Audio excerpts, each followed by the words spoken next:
الحمد لله نحمده ونستعينه ونستغفره ونؤمن به ونتوكل عليه ونعوذ بالله من شرور أنفسنا ومن سيئات أعمالنا من يهده الله فلا مضل له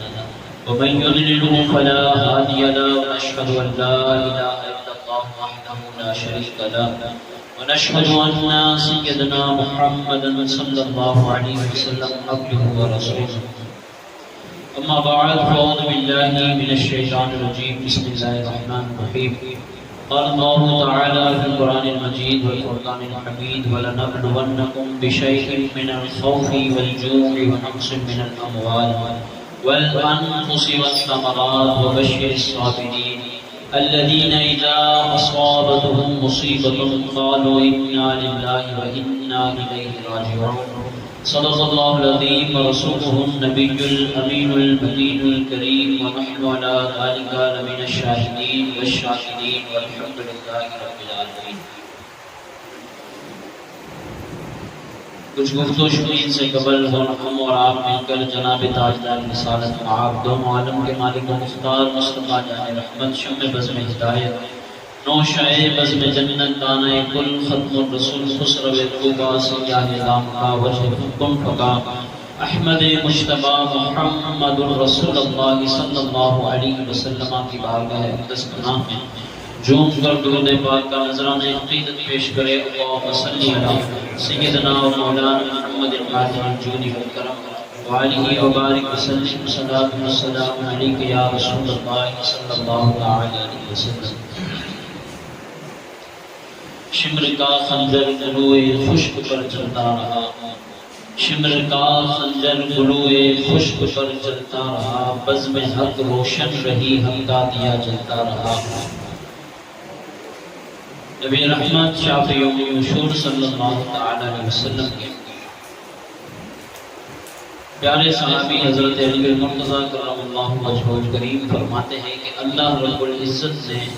جنت میں ایک درخت پیدا فرمایا ہے. فرمایا اس کا پھل اتنا لذیذ اور اتنا نعیم ہے کہ اللہ تبارک و تعالیٰ یہ پھل ہر ایک کو نہیں عطا فرمائے گا.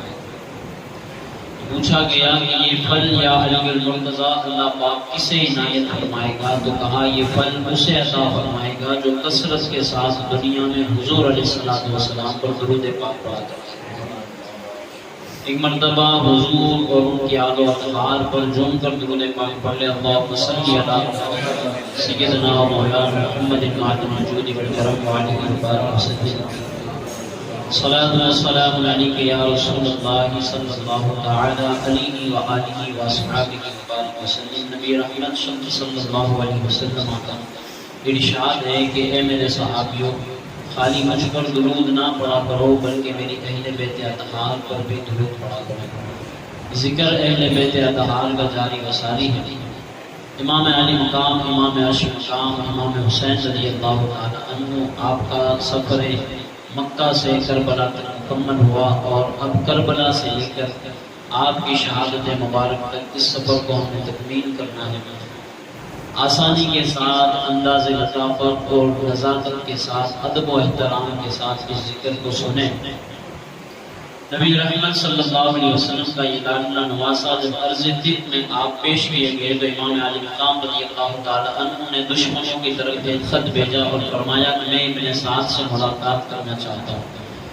ابن سعد کی طرف سے خط آیا کہ ٹھیک ہے آپ اپنے 20 سوار کے ساتھ تشریف لے آئیے، میں بھی اپنے 20 سواروں کے ساتھ آپ کی طرف آؤں گا.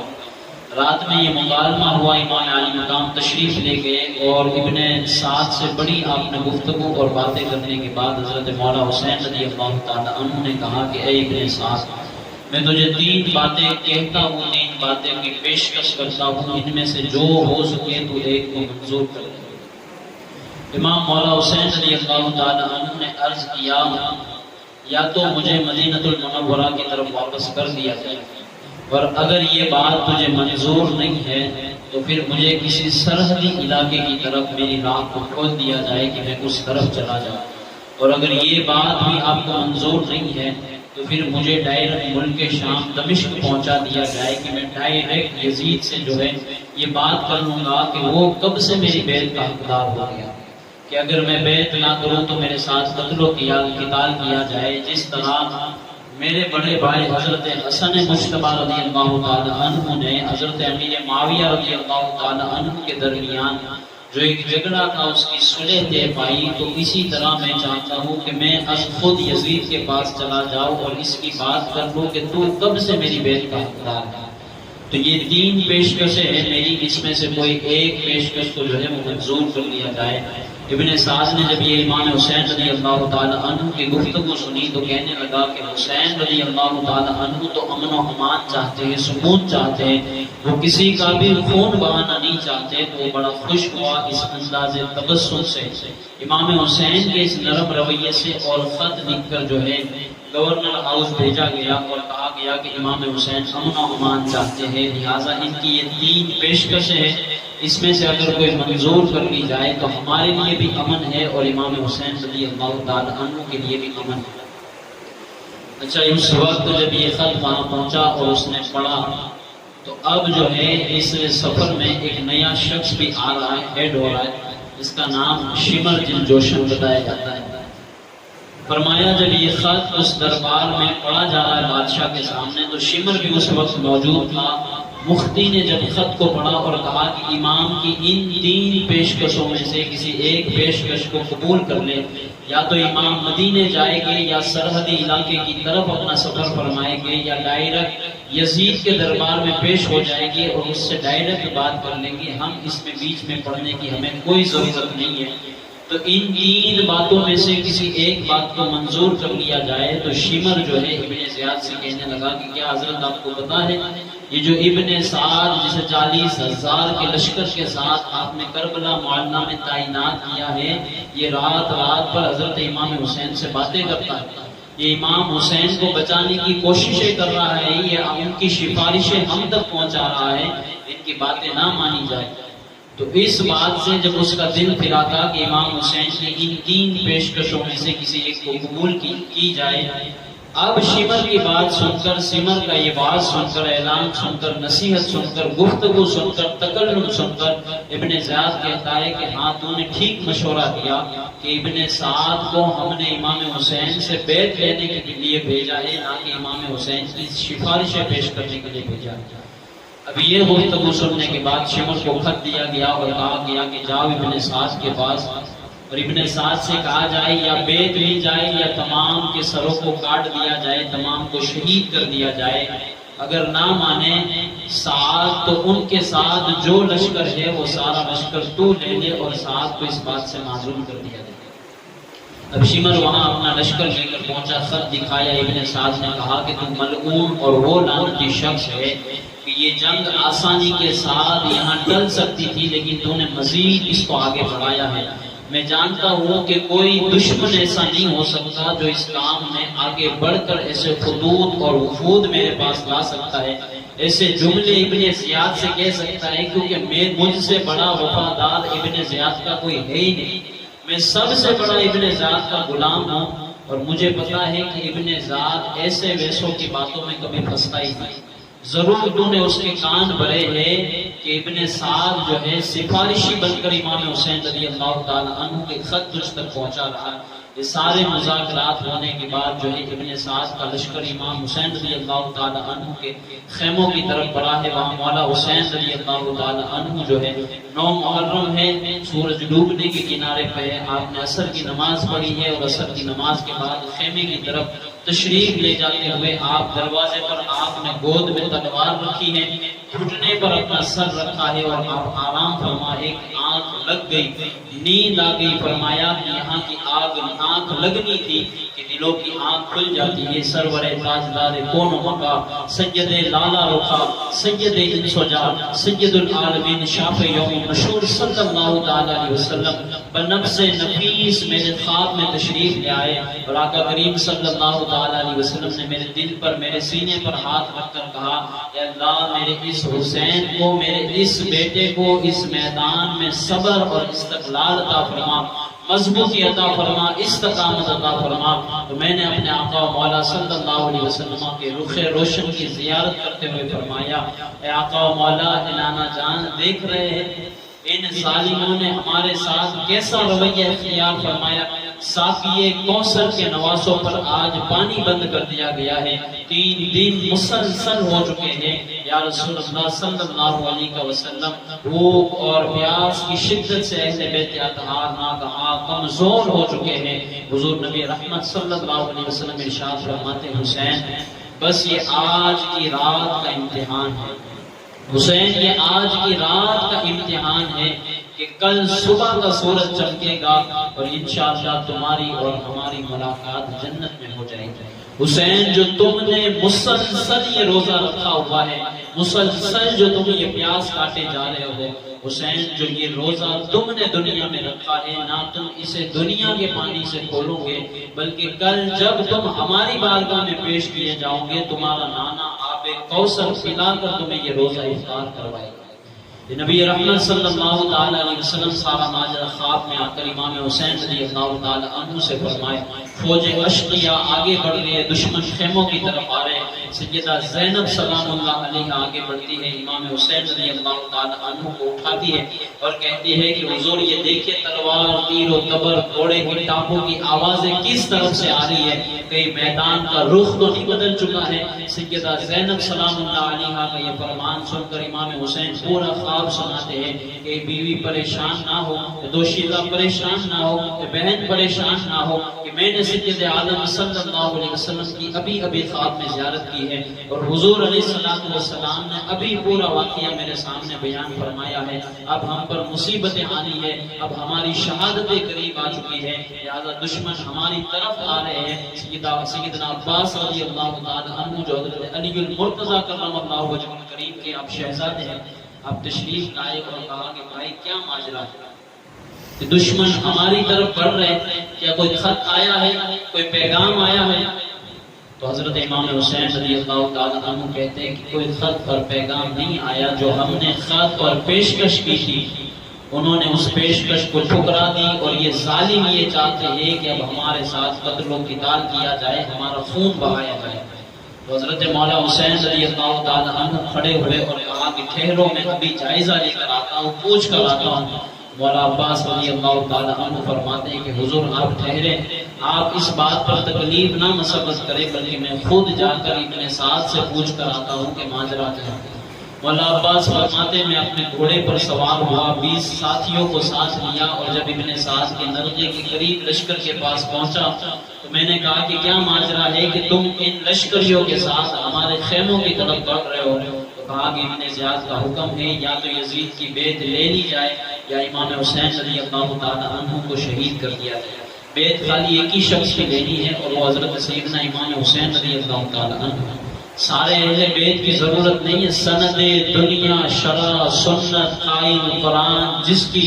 نگہبانی سے چلتا تھا اس وقت، وہ ذات نواسہ رسول ابن رسول امام حسین رضی اللہ تعالی عنہ کی ذات مبارکہ تھی کہ آپ کے لب سے نکلا ہوا ایک فرمان مشرق سے لے کر مغرب تک پائے اصول گنا جاتا تھا، پائے اسلوب مانا جاتا تھا۔ فرمایا بیت اگر کسی کی چاہیے تو وہ ابن رسول اور نواسہ رسول کی چاہیے، اور اگر ابن رسول بیت نہ کرے تو ہمیں یہ حکومت کی طرف سے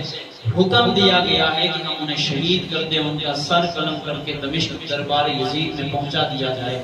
یہ ساری بات سننے کے بعد مولا عباس فرماتے ہیں کہ میں نے کہا کہ رکو میں مولا حسین سے ان کی رائے جان کر ان سے پوچھ کر آتا ہوں کہ ان کا جواب کیا ہے۔ جب آئے مذاکرات ہوا تو کہا کہ ان سے کہہ دو کہ ہمیں ایک رات کی مہلت دے دی جائے، ایک رات ہمیں دے دی جائے کہ ہم اپنے رب کی بارگاہ میں گریہ کر لے، بزاری کر لے، عبادت کر لے، نماز پڑھ لے، قرآن پڑھ لے، تسبیح پڑھ لے، درود پڑھ لے۔ تم نہیں جانتے کہ حسین اللہ کی کتاب سے کتنی محبت کرتا ہے، حسین اللہ کی نماز سے کتنی محبت کرتا ہے، حسین اپنے نانا جان پر درود پڑھنے سے کتنی محبت کرتا ہے۔ تو جاؤ اور ان کو جا کر یہ پیغام دے دو کہ آج کی رات ہمیں مہلت دے دی جائے۔ یہ حسین ابن علی کا کردار ہے کہ کربلا کے تکتے ہوئے ریگزار پر 2 دن کٹ گئے ہیں، بھوک اور پیاس کی شدت اور تکلیف ستا رہی ہے، گھر میں 6 ماہ کا بیٹا بھی شدت غم سے تڑپ رہا ہے، لیکن دشمن سے اگر کسی چیز کو طلب کیا جا رہا ہے، مانگا جا رہا ہے، تو یہ کہا جا رہا ہے کہ ایک رات عطا کر دی جائے جس رات میں حسین جی بھر کے اپنے رب کو سجدہ کرے، اپنے رب کو تسبیح و تہلیل کر کے اپنے رب کی بارگاہ میں آنسو بہا کر رب کو راضی کر لے۔ حسین یہ مانگ رہا ہے۔ مولا عباس کہتے میں گیا، ایک رات کی مہلت مانگی، واپس آئے۔ مولا حسین رضی اللہ تعالیٰ عنہ نے سارے لشکریوں کو جمع کیا، سارے ساتھیوں کو جمع کیا، اور مولا عباس رضی اللہ تعالیٰ عنہ سے فرمایا، اب سورج ڈوب چکا تھا اور یہ عشاء کی نماز کے بعد حضرت امام حسین رضی اللہ تعالیٰ عنہ فرماتے عباس چراغ بجھا دیا جائے،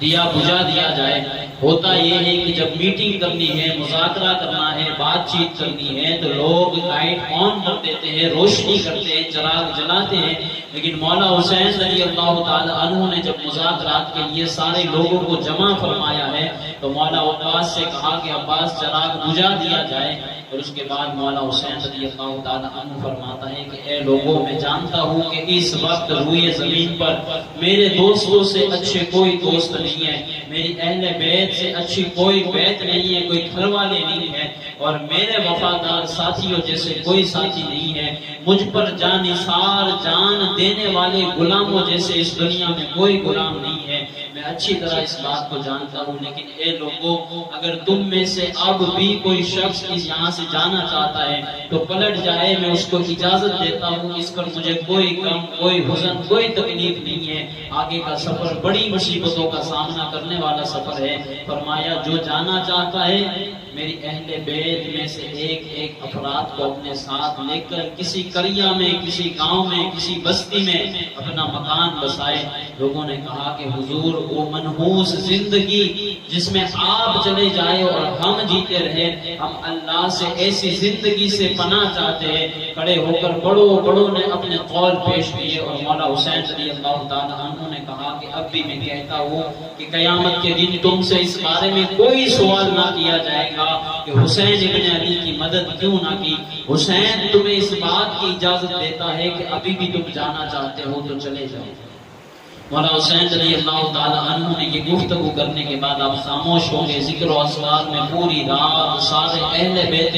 اطہار کی گزری ہے۔ صبح صادق کا وقت ہوتا ہے، اور مولا حسین رضی اللہ تعالیٰ عنہ حضرت عباس سے کہتے ہیں کہ عباس چراغ جلا دیا جائے، عباس چراغ جلا دیا جائے۔ یا محرخین مرخقین یہاں ایک نکتہ فرماتے ہیں کہ مولا حسین نے جب اعلان کر دیا کہ جو جانا چاہتا ہے وہ چلا جائے، تو ہو سکتا تھا کہ مولا عباس چلے جاتے، تو مولا حسین رضی اللہ تعالی عنہ نے یہاں حضرت عباس کا نام لے کر کیوں فرمایا کہ عباس چراغ کو جلا دیا جائے؟ فرمایا جنگ بدر میں جو رویہ، جو حال مولا علی کا نبی پاک کے ساتھ تھا، جنگ احد میں جو حال علی کا نبی پاک کے ساتھ تھا، جنگ حنین میں جو حال نبی پاک کے ساتھ علی المرتضیٰ کا تھا، وہی حال کربلا میں حضرت عباس کا مولا حسین کے ساتھ تھا۔ مولا حسین کو یہ یقین تھا کہ جانے والے جا سکتے ہیں، کوئی اور اٹھ کر جا سکتا ہے، لیکن عباس میرا وہ وفادار ہے کہ اگر شل ہو جائے،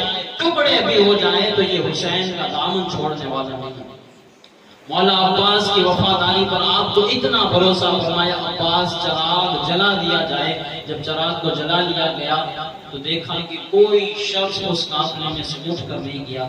حسین کے سارے ساتھی با وفا نکلے۔ قیامت تک حسین کے غلام اس بات پر فخر کرتے رہیں گے کہ جو حسین کے ساتھی تھے، حسین تیرے ساتھی بھی کربلا میں اتنے با وفا نکلے، اتنے با وفا نکلے کہ موت سامنے گرلا رہی تھی، پھر بھی موت کے سامنے سینہ تان کر کھڑے ہو رہے تھے۔ مولا حسین رضی اللہ تعالیٰ عنہ نے فرمایا صبح صادق ہو چکی ہے، اذان نماز فجر ہونے جا رہی ہے، اذان ہو رہی ہے۔ وہاں لشکر آگا سکون کی نیندیں کھا پی کر، مشروب پی کر سو رہے ہیں، اور یہاں مولا حسین رضی اللہ تعالیٰ عنہ کے گھر والے 2 دن سے بھوک اور پیاس کی شدت کاٹ کر یہاں خیمہ حسین سے اذانوں کی آوازیں آ رہی ہے، ذکر و تہلیل و تسبیحات کی آوازیں آ رہی ہیں۔ مولا حسین رضی اللہ تعالیٰ عنہ کی زندگی کی وہ آخری نماز فجر جو آپ ادا فرما رہے ہیں، با جماعت آپ نے نماز ادا فرمائی، امامت فرمائے۔ اس کے بعد مولا حسین رضی اللہ تعالیٰ عنہ خیمے سے باہر آئے، اب چونکہ شاہ سواران جنہوں نے جنگ میں جانا ہے تو تلواریں صاف کر رہے ہیں، تلواروں کو جو ہے تیز کر رہے ہیں، تو حضرت سیدہ زینب سلام اللہ علیہا جب یہ آوازیں سنتی ہے تو مولا حسین کی بارگاہ میں آتی ہے اور کہ رونے لگتی ہے، تو مولا حسین فرماتے ہیں کہ ابھی تو یہ حسین کا امتحان شروع ہوا، ابھی یہ حسین کا امتحان شروع ہوا ہے۔ سیدہ زینب، حسین کے چلے جانے کے بعد تو نے بہت رونا ہے، تجھ پر بہت سارے غم کے پہاڑ ٹوٹنے والے ہیں جب حسین اس دنیا کو چھوڑ کر چلا جائے گا۔ اس وقت تو نہ رو، یہ آنسو کو سنبھال کر رکھا جائے، اس دل پر صبر کے پہروں کو بٹھایا جائے، صبر کیا جائے، استقلال کا دامن تھاما جائے۔ سیدہ زینب سلام اللہ علیہا سے نصیحت کرتے ہوئے فرماتے ہیں کہ زینب سنو،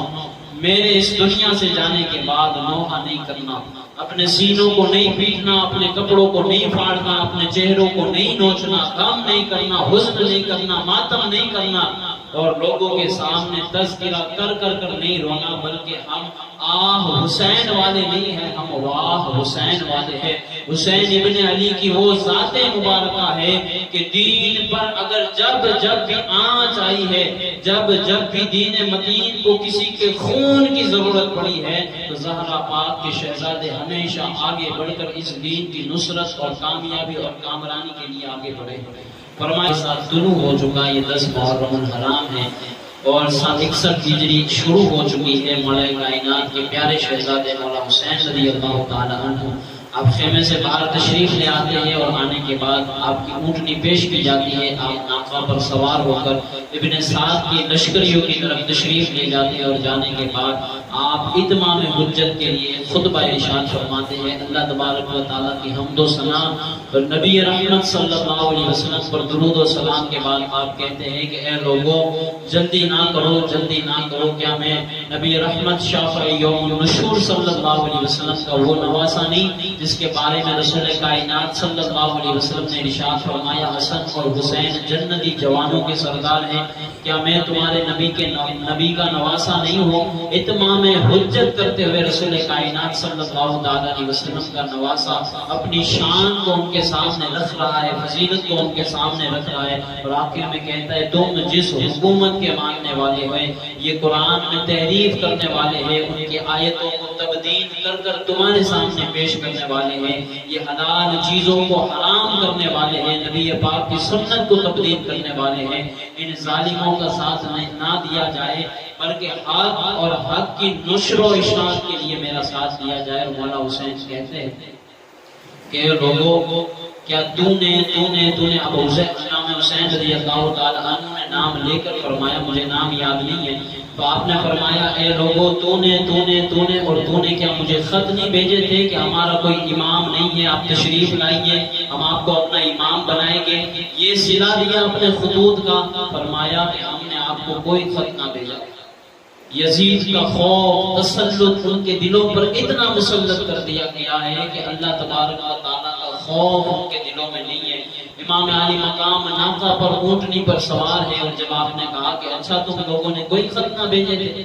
تو پھر اب میں یہ چاہتا ہوں کہ حسین ابن علی کو یہاں سے مدینے واپس کر دیا جائے۔ اگر تم نے خط دے کر مجھے بلایا نہیں تھا تو میں پھر اپنی مرضی سے تو آیا نہیں آیا، لیکن اب مجھے یہاں سے واپس کر دیا جائے۔ تو شمر جن جوشن کہتا ہے کہ حسین ابن علی کسی قیمت پر آپ کو یہاں سے نہیں جانے دیا جائے گا، یا تو اب جنگ کرے یا یزید کے ہاتھوں پر بیعت کرے۔ مولا حسین اتمام حجت کی مذاکرات کر کر لوٹے، اور لوٹنے کے بعد جو ہے حضرت حبیب رضی اللہ تعالیٰ عنہ یہ آگے بڑھے۔ جب آپ اتمام حجت کر کے وہاں سے نکلے، یہاں سے حبیب نکل رہے، حبیب مظہر کون ہے؟ یہ صحابی رسول ہے جنہوں نے رسول اللہ صلی اللہ علیہ وسلم کے پیچھے پوری زندگی نمازیں ادا فرمائی ہے، اور یہ حدیثیں بھی سنی ہے کہ آخری وقت میں جو اس بات پر حیات پائے، جو زندہ رہے میدان کرب بنا کے کارساز ہوتے ہوئے، تو وہ حسین ابن علی کی مدد کرے، ان کی نصرت کرے۔ وہاں سے حبیب مظہر نکلے، لیکن اتمام حجت کرنے کے بعد چونکہ نکل کر لشکر آدھا سے مارا ہر نے یہ نعرہ کہ دیکھو یوں نکل آتے ہیں جہنم سے خدا والے، ہزاروں میں 72 تن تھے تسلیم و رضا والے، حقیقت میں خدا ان کا تھا اور یہ تھے خدا والے۔ حضرت حر رضی اللہ تعالی عنہ لشکر اشقیاء سے نکلے اور کہا کہ اے سعد، اے شمر، امام حسین رضی اللہ تعالی عنہ نے جو پیشکش کی ہے کیا تمہیں ایک بھی منظور نہیں ہے؟ تو اس نے کہا کہ ہمیں ایک بھی منظور نہیں ہے۔ تو آپ نے فرمایا بدبخت و لعنتیو، تم جانتے ہو کس شخص کے ساتھ تم قتل و قتال کرنے کے لیے جا رہے ہو، ان کے خون کی ایک بوند بھی اگر تم نے گرائی، یاد رکھنا اللہ تبارک و تعالی اس کا تم سے کڑا اور کھڑا اور بہت بڑا حساب لینے والا ہے۔ اور یہ کہہ کر حضرت حر رضی اللہ تعالی عنہ جب اپنا گھوڑا آگے بڑھایا تو لوگوں نے کہا کہ آج تمہارے ہاتھ کانپ رہے ہیں، زبانیں لرز رہی ہیں، آنکھوں سے آنسوؤں کی لڑیاں جاری ہو رہی ہیں۔ فرمایا کہ میں وہ بدبخت کو اس میدان پر اترنے پر مجبور کیا کہ آج میری وجہ سے حسین ابن علی اور ان کے گھر والے جو ہے پیاس کی شدت کاٹ رہے، بھوک کے غم انہیں ستائے جا رہے ہیں، میری وجہ سے اگر میں اس وقت مقام حاجر سے امام حسین رضی اللہ تعالی عنہ کو مدینہ طیبہ کی طرف جانے دیتا تو آج ان کا سفر بآسانی مدینہ المنورہ تک ہو چکا ہوتا، لیکن میں وہ ظالم اور بدبخت شخص ہوں جس نے امام حسین کو اس میدان پر اترنے پر مجبور کیا۔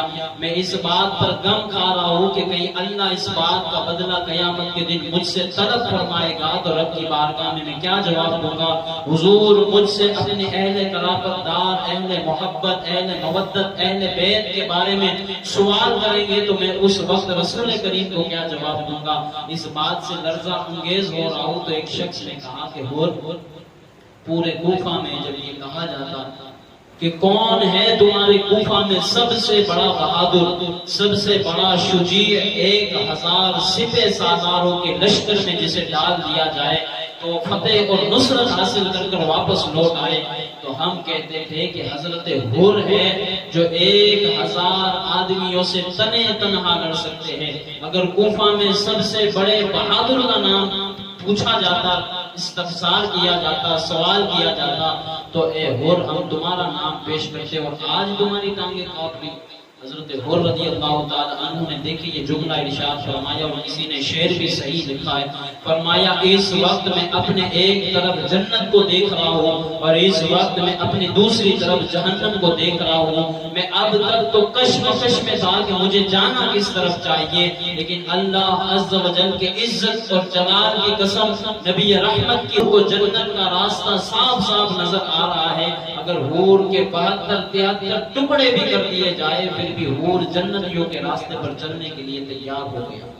حضرت حر رضی اللہ تعالی عنہ نے فرمایا اے اعدائے اشقیاء جتنے لشکروں کے ساتھ کھڑے ہو، امام کی اتباع کرو، امام کی پیروی کرو، ظالموں کا ساتھ چھوڑ دو، ابھی بھی تمہارے پاس وقت ہے۔ یہ کہہ کر حضرت حر رضی اللہ تعالی عنہ اپنا گھوڑا دوڑاتے ہوئے آپ جو ہے امام حسین رضی اللہ تعالی عنہ کی بارگاہ میں حاضر ہوئے۔ اب خیمے میں جانے سے ڈر رہے کہ میں کیا منہ لے کر جاؤں کہ وہ حسین ابن علی جو اپنے تشریف لے جا رہے تھے، آسانی کے ساتھ سفر کر رہے تھے اور راستے میں اگر کوئی کانٹا بنا تو وہ میں ہوں، تو میں کس منہ کے ساتھ حضرت امام حسین رضی اللہ تعالی عنہ کی بارگاہ میں جاؤں؟ لیکن خیمہ ہٹایا،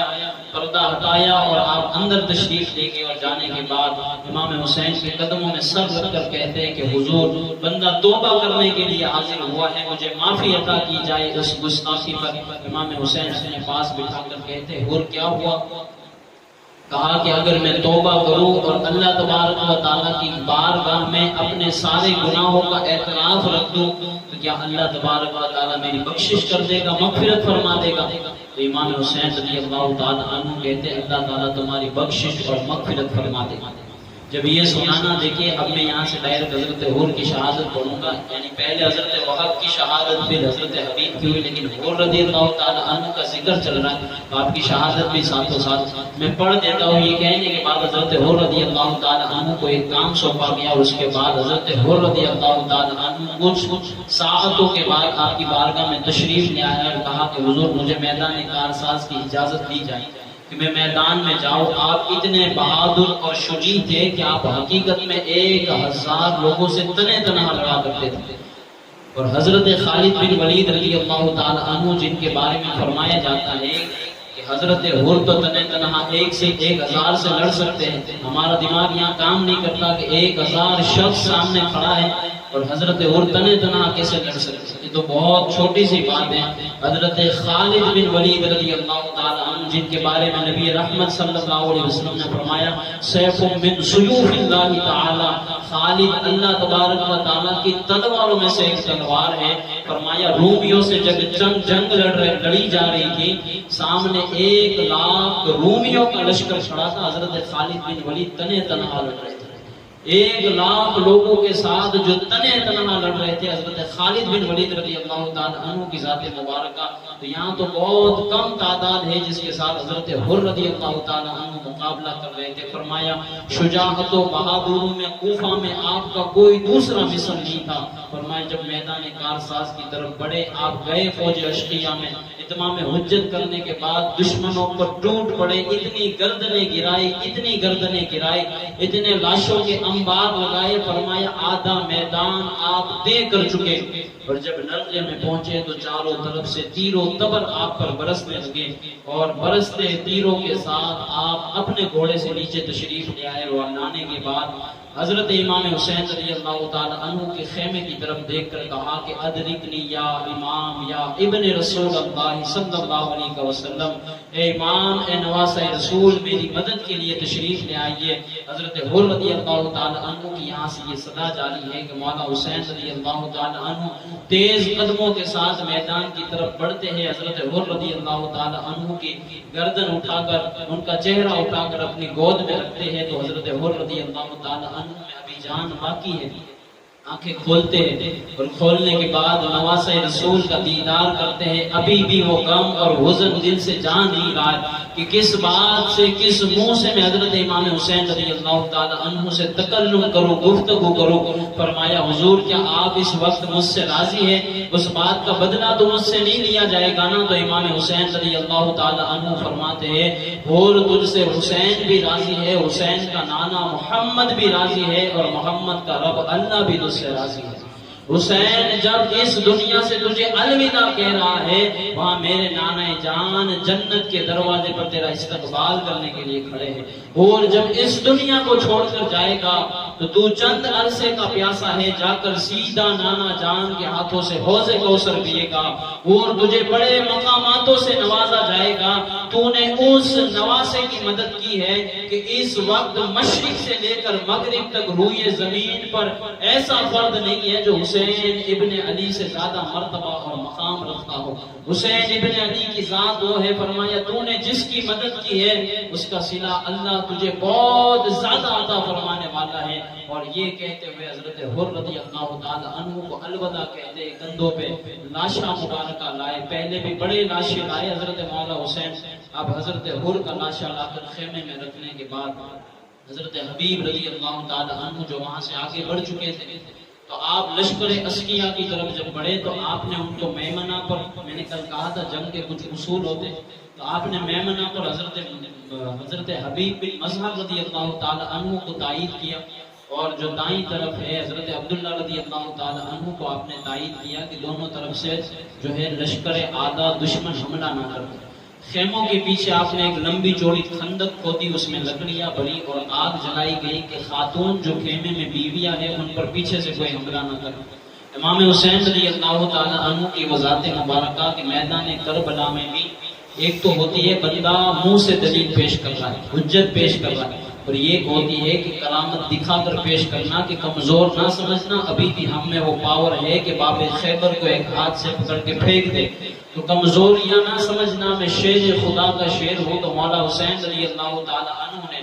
دو کرامتیں آپ کی ظاہر فرمائی۔ مورخین لکھتے ہیں کہ ایک ظالم و جابر بدلعان شخص آیا اور اس نے کہا کہ حسین دیکھتے ہو نہر فرات کیسی روا دوا،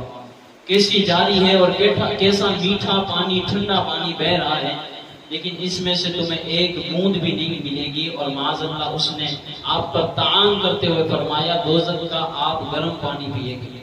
مولا حسین کے دل پر یہ بات بڑی صدمے والی لگی اور آپ نے فرمایا اے اللہ اس شخص کو اس وقت تک موت نہ دینا جب تک یہ دنیا کی ذلت نہ دیکھ لے۔ مولا حسین کی زبان سے یہ جملے نکلنے تھے کہ نانا کے بارے میں امام فرماتا ہے اجابت کا جوڑا عنایت کا صحرا، دلہن بن کے نکلی دعائے محمد، اجابت نے جھک کر گلے سے لگایا، بڑی ناز سے جب دعائے محمد ابھی یہاں لفظوں کا نکلنا تھا کہ راوی فرماتے اس کا گھوڑا بدکا اور کہیں دور جا کر جو ہے نا اس خندق میں جہاں آگ جلائی جا رہی تھی اس خندق میں پھینک دیا۔ ملعون آخرت کی آگ میں تو جلنے سے رہا، لیکن اللہ تبارک و تعالیٰ نے اس دوزخ کی آگ سے پہلے اس کو دنیا کی آگ میں جلایا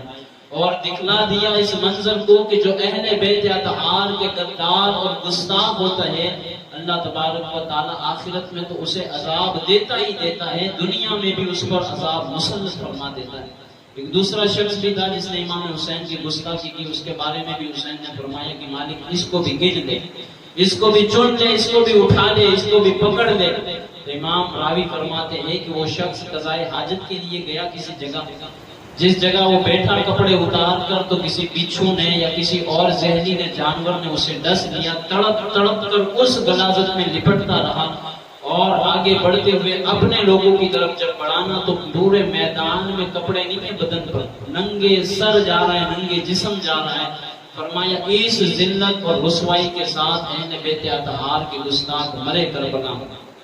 تو مولا حسین رضی اللہ تعالی عنہ نے اتمام حجت اپنے لفظوں سے بھی فرمائی اور آپ نے کرامتیں ظاہر فرمائی اور کہا کہ لوگوں پیاسا نہ سمجھنا، حسین اگر کربلا کے ریگزار پہ انگلی بھی رکھ دے تو حوض کوثر کا مالک آج کربلا میں حسین کے لیے حوض کوثر بھی اتار سکتا ہے، حسین وہ طاقت اور قدرت رکھتا ہے۔ فرمایا امام علی مقام رضی اللہ تعالی عنہ کی طرف سے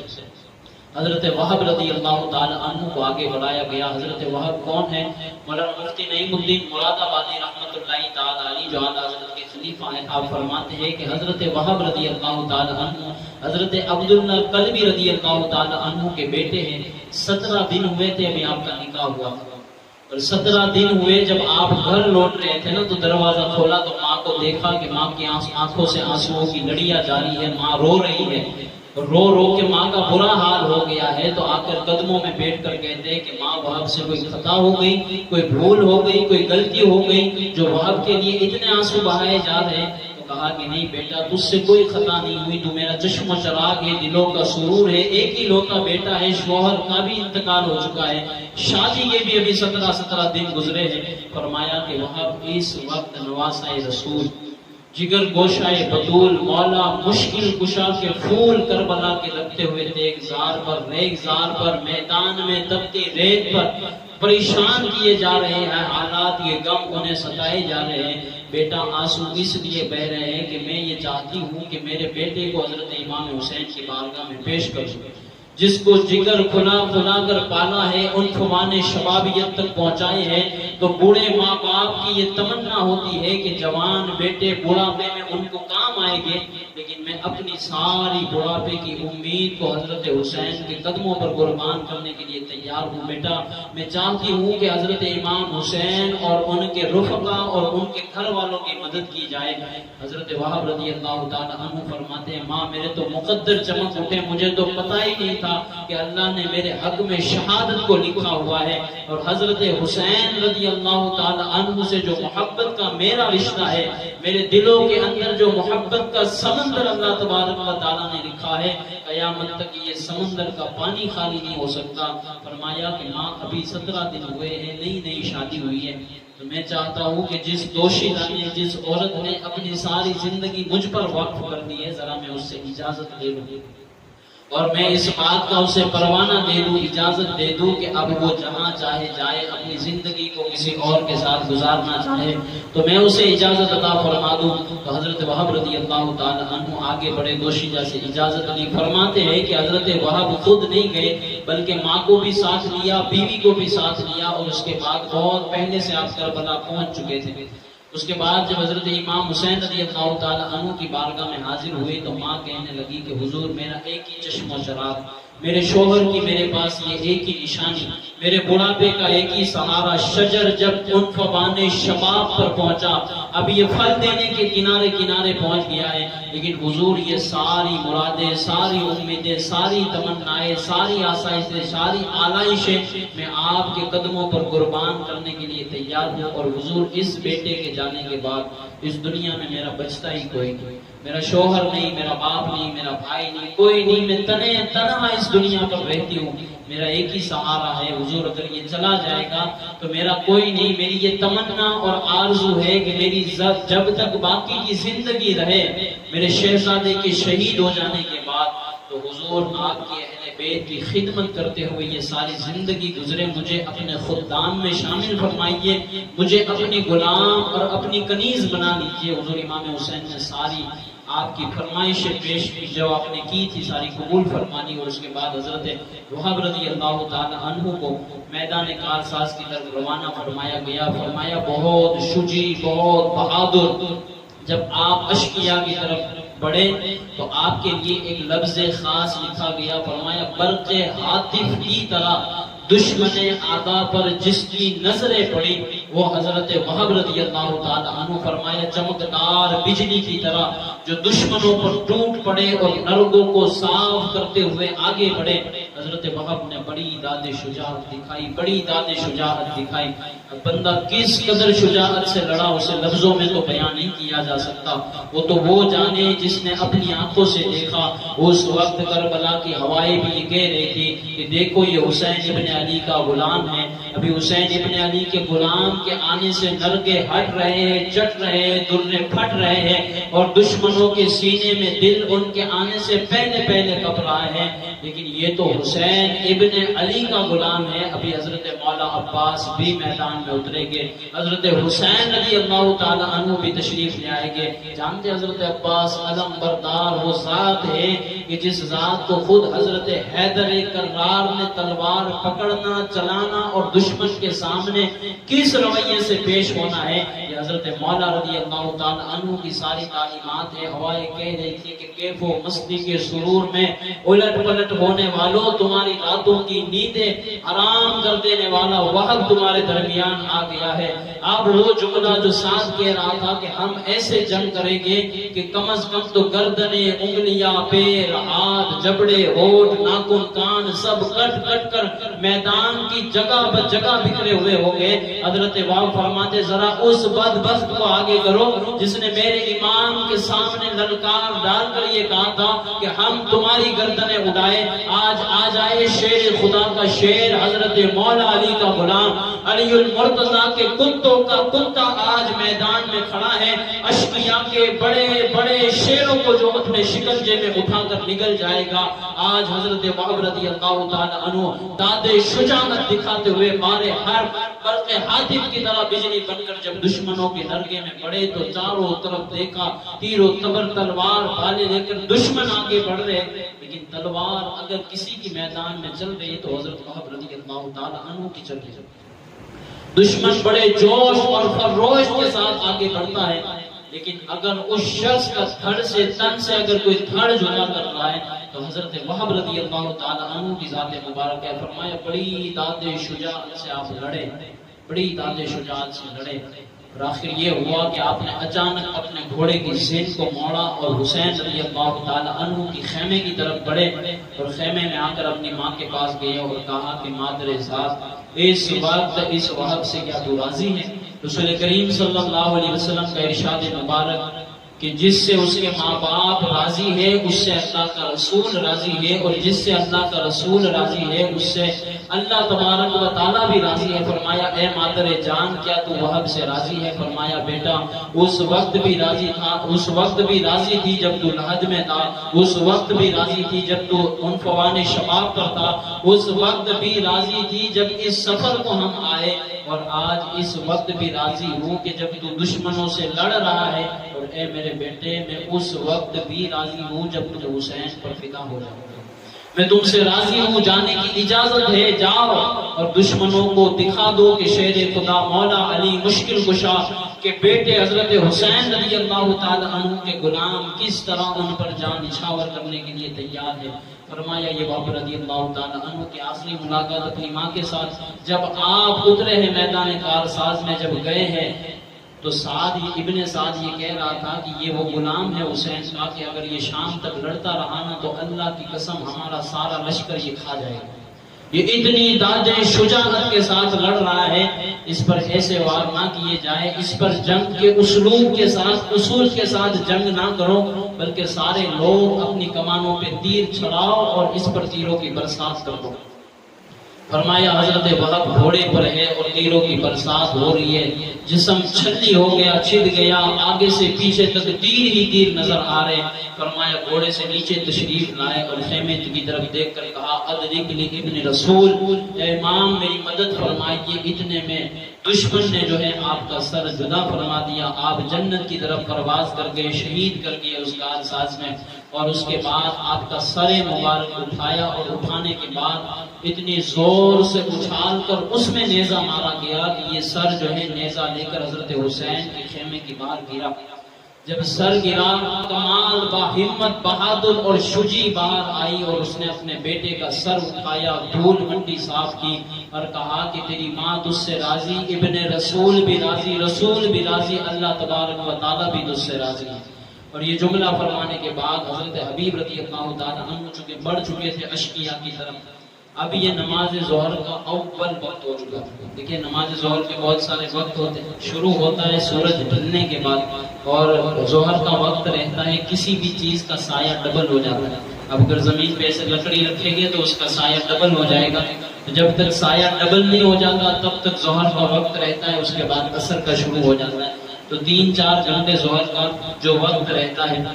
فرمایا یہ ظہر کا اول وقت تھا جب حضرت حبیب رضی اللہ تعالی عنہ کارساز میں تھے، صحابی رسول کارساز میں تھے، تو امام علی مقام نے آپ کو بلا کر کہا کہ اشقیاء سے کہہ دو کہ ہمیں جمعہ پڑھنے کی اجازت ہے، جمعہ پڑھنے کی مہلت دے دی جائے۔ تو حضرت حبیب رضی اللہ تعالی عنہ اجازت طلب کرتے ہیں کہ جمعہ پڑھنے کی مہلت دے دی جائے، لیکن شمر کہتا ہے کہ اب تمہاری کوئی نماز اللہ قبول نہیں کرے گا۔ یہ اہل بیت اطہار سے اس وقت طنز کیا گیا تھا، آج بھی لوگ کہتے ہیں نا کہ تمہارا یہ عمل نہیں قبول کیا جائے گا،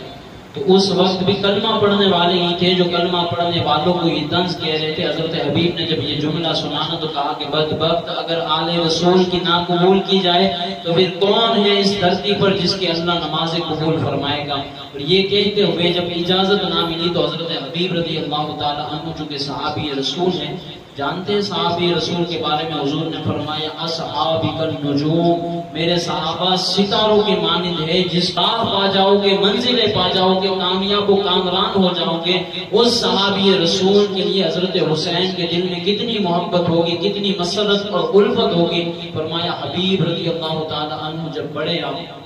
کارساز کی طرف، تیروں سے آپ کو چھلنی کر دیا گیا، داد شجاعت کے ساتھ آپ لڑتے رہے اور لڑتے لڑتے آخر آپ کو بھی جو ہے شہید کر دیا گیا۔ جب آپ شہید ہو گئے تو آپ نے بھی صدا لگائی کہ حضور میری طرف تشریف لے آئے۔ یہ ہر ایک گرنے کے بعد یہ کیوں کہہ رہا تھا ادرک لی امام، امام میری طرف آئیے۔ ان کو کوئی مدد کی اور نصرت کی ضرورت نہیں تھی، وہ جانتے تھے کہ سفر تیار، رب کا دیدار ہو رہا ہے، جنت کے دروازے کھول دیے گئے ہیں، ساقی کوثر حوض کوثر کا پیالہ لے کر ہمارے انتظار میں کھڑے ہیں، تو اب ہم نے کس کی مدد طلب کرنی ہے۔ لیکن بات دراصل یہ تھی کہ جاتے جاتے ان کی یہ امیدیں تھی کہ اگر یہ آنکھیں بند ہو تو جس پر ہم نے جان فدا کی ہے اس نواسہ رسول کا ہم دیدار کرتے ہوئے جائیں۔ ہر ایک اس بات کی تمنا کرتا تھا کہ حضرت حسین رضی اللہ تعالی عنہ کا دیدار کرنے کے بعد ہماری آنکھیں ہمیشہ کے لیے بند کر دی جائے۔ حضرت حبیب گھوڑے سے نیچے تشریف لائے، حضرت امام تشریف لے کے دیدار کیا، آپ کی روح پرواز کی، آپ شہید ہوئے۔ حضرت امام ان کا لاشا مبارکہ لے کر تشریف لے آئے اور آپ کے بعد کم و بیش 70 شہادتیں اور بھی ہوئی، جو کم و بیش اول تا آخر ساروں کو شمار کر کر گنوائی گئی۔ حضرت مسلم ابن عقیل سے لے کر آپ امام حسین رضی اللہ تعالی عنہ، دیکھیں شہادت کے اندر ترتیب کچھ اور ہے کتابوں کے اندر یہ لکھا ہے کہ یہ جو شہادتیں ہوئی ہیں نا، یہ ہمیں یہ نہیں پتا کہ ان کے بعد یہ شہید ہوئے، ان کے بعد یہ شہید ہوئے، یا ان کے بعد یہ شہید ہوئے۔ اصل میں 3 شہادتوں کے بارے میں پتا ہے۔ ایک مولا عباس رضی اللہ تعالی عنہ، حضرت علی اکبر رضی اللہ تعالی عنہ اور امام حسین سے، امام حسین رضی اللہ تعالی عنہ کہ ان کی شہادتیں جو ہے نا یکے بعد دیگر ہوئی۔ پہلے حضرت عباس شہید ہوئے، پھر حضرت امام حسین رضی اللہ تعالی عنہ کے بیٹے علی اکبر شہید ہوئے، اور آخر میں حضرت امام حسین رضی اللہ تعالی عنہ شہید ہوئے۔ یہ 3 شہادتیں ہیں جو ترتیب کے ساتھ پڑھی جا سکتی ہے، باقی کی شہادتوں میں آگے پیچھے ہو سکتا ہے۔ باقی کوئی یہ نہ سوچے کہ بھئی ہم نے وہاں پڑھا تھا یا وہاں سنا تھا تو اس طرح تھا کہ ان کی شہادت کے بعد ان کی شہادت۔ تو شہادتوں میں مورخین کا بڑا اختلاف ہے، آگے پیچھے ہو سکتی ہے۔ تو ان شہادتوں کے بعد جتنی میں نے پڑھ دی اور بیچ میں سے کچھ میں نے کاٹ بھی دی، اور آگے کی جو شہادتیں ہیں ان کو میں موقوف رکھوں گا۔ اور اب جو ہے شہادت مبارکہ جس کی ہونے والی ہے، جس سے دل دہل گیا، اور حضرت حسین رضی اللہ تعالی عنہ کے بعد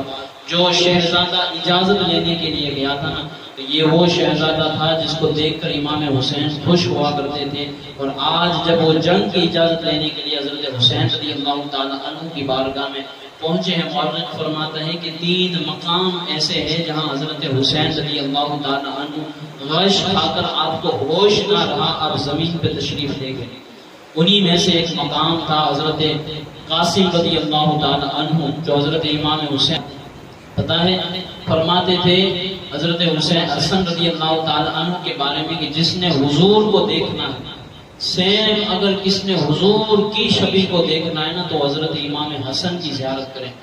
حضور کی طرح اگر کوئی لگتا تھا نا تو حضرت امام حسن رضی اللہ تعالی عنہ لگتے تھے۔ بلکہ جب آپ کی ولادت ہوئی تو میں حدیث سنا چکا ہوں کہ اللہ کے رسول نے جب ہاتھ میں لیا نا تو فرمایا اگر میرا بچپنا کسی کو دیکھنا ہے نا تو حضرت حسن کی زیارت کرے، کہ میں بچپن میں ایسا ہی لگتا تھا، اور اگر میں حسن کا بڑھاپا کسی کو دیکھنا ہے تو وہ پھر میری زیارت کر لے، کہ حسن جب بڑے ہوگے تو بالکل میری طرح لگے کہ بالکل حضور نے کہا واللہ اللہ کی قسم یہ بالکل میری شبیہ ہے، بالکل میری طرح لگتا ہے۔ حضور کے وصال مبارکہ کے بعد کسی کو اگر حضور کی زیارت کرنی ہوتی تھی نا تو حضرت حسن مجتبی رضی اللہ تعالی عنہ کے چہرے کی زیارت کرتے، اور فرمایا حضرت قاسم کی وہ ذات مبارکہ کہ اگر کسی نے حضرت حسن کی زیارت کرنی ہے نا تو حضرت قاسم رضی اللہ تعالی عنہ کو دیکھتے کہ بالکل ہم شبیہ حسن مجتبی حضرت قاسم رضی اللہ تعالی عنہ۔ فرمایا جب امام کے سامنے کھڑے ہوئے اور کہا کہ چچا جان کارساز کی اجازت عطا فرمائی جائے، مجھے بھی میدان میں جانے دیا جائے، تو فرمایا امام غش کھا کے زمین پر تشریف لے گئے۔ فرمایا میرے بھائی کی ایک ہی امانت میرے پاس ہے، ایک ہی نشانی میرے پاس ہے جس سے میرے بھائی کی نسل آگے بڑھنے والی ہے، نسل آگے چلنے والی ہے۔ اگر یہ بھی کارساز میں کھو گیا تو پھر میرے بھائی کے دل پر کیا گزرے گی، کیا بیتے گی۔ لیکن پھر آپ نے اپنی تلوار میں سے کچھ چٹھیاں نکال کر دی جو حضرت امام حسین نے پڑھی، اور اس کے بعد آپ نے اجازت عطا فرمائی۔ انشاءاللہ یہاں سے کل سفر رہے گا۔ اللہ پاک ہماری اس نشست کو اپنی بارگاہ میں قبول فرمائے۔ وآخر دعوانا ان الحمدللہ رب العالمین۔ صلاۃ و سلام